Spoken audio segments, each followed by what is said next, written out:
میں اس کے آنکھ بن جاتا ہوں جس سے وہ دیکھتا ہے، میں اس کے ہاتھ بن جاتا ہوں جس سے وہ پکڑتا ہے، وَيَدَهُ الَّتِي يَبْطِشُ بِهَا، اور فرمایا وَرِجْلَهُ الَّتِي يَمْشِي بِهَا، میں اس کے پیر بن جاتا ہوں جس سے وہ چلتا ہے، وَلِسَانَهُ الَّذِي يَنطِقُ بِهِ، میں اس کی زبان بن جاتا ہوں جس سے وہ بولتا ہے۔ یہ عالم ہو جاتا ہے بندے کا۔ تو جناب یہ ہے وہ روح جس کو ہم مانتے ہیں، اور یہ روح ماننا اس لیے ضروری ہے کہ اگر اس کا انکار کر دیتے ہیں آپ تو آپ کا اوپر سے تعلق بالکل منقطع ہو جاتا ہے۔ تو یہ سارا سسٹم، اللہ کا قرب، اس کے انسان کی پیدائش کا مقصد، اس کی غایت، خلافت کا مفہوم، خلیفہ بنائے جانے کا مقصود، انسان کو مقصود کائنات بنانا، اشرف المخلوقات بنانا، وَلَقَدْ كَرَّمْنَا بنی آدمہ کا تاج اس کے سر پہ سجانا، یہ سب بیکار ہو جاتا ہے۔ اور جب انسان کا مقصود بیکار ہو جاتا ہے تو اس کائنات کا مقصود بھی بیکار ہو جاتا ہے۔ ان کائنات کا مقصد ہی ختم ہو گیا نا۔ پھر کائنات کا مقصد کیا ہے؟ کیوں یہ چاند سورج پھر رہے ہیں؟ کیوں ہوائیں چل رہی ہیں؟ کیوں یہ سمندر بنائے گئے ہیں؟ کیوں دریا بہتے چلے جا رہے ہیں؟ کیوں جھرنے گر رہے ہیں؟ کیوں بارشیں ہو رہی ہیں؟ کیوں یہ زمین ہے؟ کیوں یہ آسمان؟ یہ صرف اللہ نے فرمایا سخر لکم، تمہارے لیے، تمہارے لیے، سب تمہارے لیے۔ اے انسان تیرے لیے، اور کس لیے؟ یہ انسان کے، اور یہ انسان، اب انسان سے سوال ہے یہ انسان کیوں ہے؟ اس کا کیا مقصد ہے؟ یہ 6 فٹ کا انسان، اس کے لیے اتنا بڑا سورج کیوں گردش میں ہے بھائی؟ اگر صرف 6 فٹ کا ہی سوال ہے، 6-7 فٹ کا ہی سوال ہے، اتنا بڑا سورج کیوں چلایا جا رہا ہے؟ اتنا بڑا چاند کیوں لٹکایا ہوا ہے فضا میں؟ یہ دن اور رات کیوں ہمارے لیے گردش پذیر ہیں؟ یہ ہوائیں کیوں چل رہی ہیں؟ اتنا بڑا نظام کائنات 6 فٹ کے ایک انسان کے لیے، جس کی تعداد جو ہے، جس کا قد دیکھو تو بہت سے اس سے آگے، جس کا زور دیکھو تو پتہ نہیں کتنی مخلوق اس سے آگے، ٹھیک ہے نا؟ اور جس کی تعداد دیکھو، کوانٹٹی دیکھو تو پتہ نہیں کیڑے زمین میں پھرنے والے اس سے لاکھوں گنا زیادہ۔ کہ کیا انسان میں ایسی کون سی بات ہے؟ اب یہ سوال دنیا ہر انسان کے اندر بیٹھا ہوا ہے، مگر آج کی سائنس اس کا جواب نہیں دے سکتی، آج کا فلسفہ نہیں۔ ان کے پاس ایک ہی جواب ہے، کھاؤ پیو موج کرو بھائی، بس، اور کچھ نہیں۔ کھاؤ پیو موج کرو۔ ارے جناب، اتنا بڑا نظام چل رہا ہے، دنیا بنا دی، کائنات چل رہی ہے، یہ سارا سسٹم، یہ سب کچھ، یہ صرف کھاؤ پیو موج کرو؟ اس لیے نہیں، اللہ نے بتا دیا یہ اس لیے ہے کہ انسان تجھے میں نے اپنے لیے پیدا کیا ہے۔ اللہ نے چاہا تھا کہ وہ اپنے آپ کو آشکارا کرے، اپنے حسن کو بے نقاب کرے، فَأَحْبَبْتُ أَنْ أُعْرَفَ، وہ چاہتا تھا بے نقاب ہونا، اس کی دنیا ہے، اس کی کائنات ہے، ہم وہیں سے آ رہے ہیں اور وہیں جانا ہے، یہی سفر ہے بس پورا اس کائنات کا، اس نظام زندگی کا۔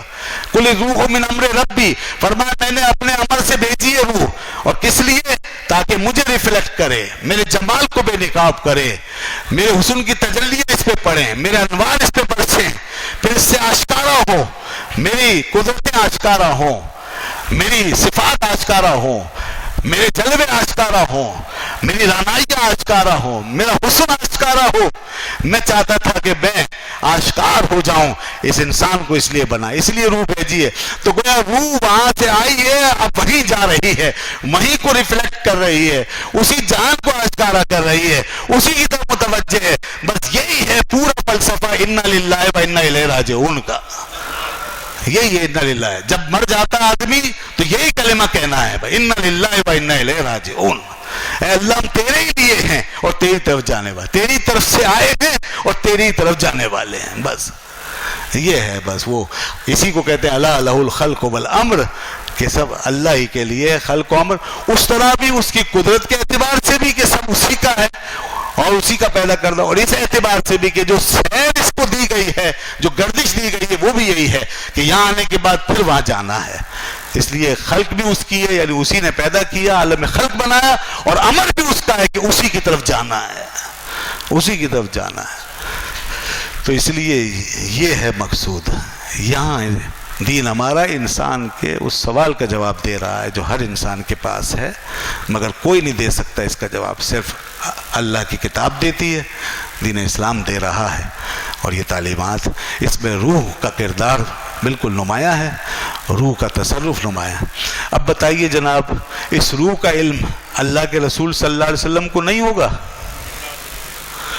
اب جو بعض لوگ یہ سمجھتے ہیں کہ اللہ نے کسی کو بھی علم نہیں دیا، کمال ہے، یہ اتنا کچھ لوگوں نے لکھ دیا اور کیا کیا بتا دیا، اور اس سے بھی زیادہ لوگوں نے کہا ہے کتابوں میں، بھری پڑی کتابیں، دنیا کو اس بات کا علم ہو رہا ہے تو رسول اللہ صلی اللہ علیہ وسلم کو نہیں ہوگا؟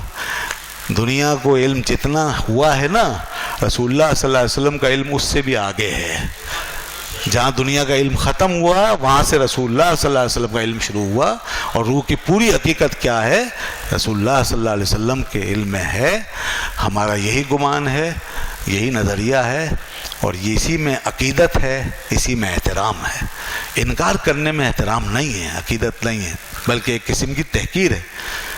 اسی لیے بعض بزرگوں نے لکھا ہے، امام رازی نے یہ بات لکھی ہے کہ عام انسان کو بھی اگر روح کا علم نہ ہو تو اس کی تحقیر ہے، لوگوں کو پتہ نہ ہو کہ روح کیا ہے کیا نہیں ہے تو ایک قسم کی تحقیر ہے۔ رسول اللہ صلی اللہ علیہ وسلم کا مقام تو بہت بڑا ہے۔ علامہ بدر الدین عینی لکھتے ہیں، میں کہتا ہوں کہ رسول اللہ صلی اللہ علیہ وسلم کا اس مقام اس سے بلند ہے۔ یہ روح کیا چیز ہے؟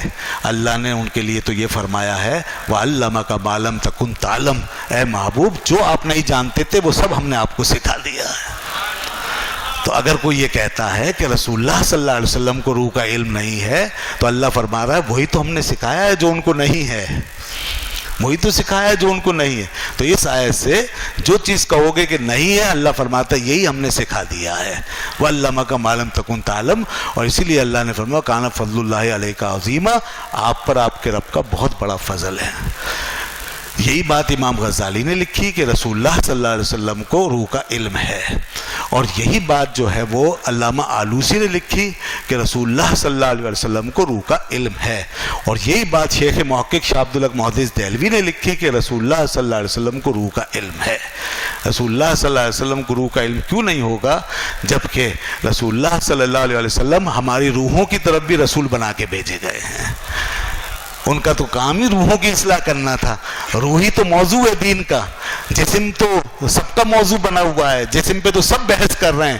رسول اللہ صلی اللہ علیہ وسلم نے جو دین دیا ہے وہ روح کو تو مخاطب کرتا ہے، اور روح کی اصلاح کے ذریعے سے جسم کی اصلاح کرتا ہے، روح کے تصور کی بنیاد پہ ہمیں نظام دیتا ہے۔ تو حضور کو کیسے نہیں علم ہوگا؟